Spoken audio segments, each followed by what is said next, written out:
फौज भी मेरा, मुल्क भी मेरा है, मेरी तनकीद तामीरी होती है। इमरान खान का धरने के शुरका से खिताब। कप्तान ने भारत को भी खबरदार कर दिया, कहा हम अपनी फौज के साथ खड़े हैं, भारत किसी गलत फहमी में ना रहे।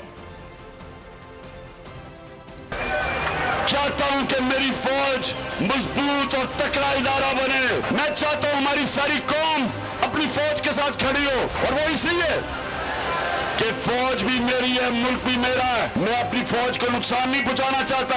हिंदुस्तान के अंदर मीडिया में खुशियां बन रही हैं DGISI की प्रेस कॉन्फ्रेंस के बाद कि जी इमरान खान का और फौज का मुकाबला हो गया या तसादम हो गया। कोई ऐसी बात नहीं है, हम अपनी फौज के साथ खड़े हैं। कोई इस गलत फहमी में ना रहे हिंदुस्तान में कि कौम कभी भी अपनी आजादी पे कॉम्प्रोमाइज नहीं। अगर आपको हमारी ये वीडियो पसंद आई है तो लाइक पर क्लिक कीजिए।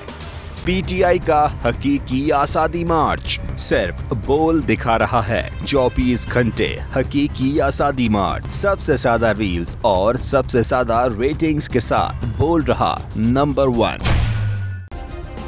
सब्सक्राइब करें और बेल दबाएं ताकि कोई खबर रह न जाए।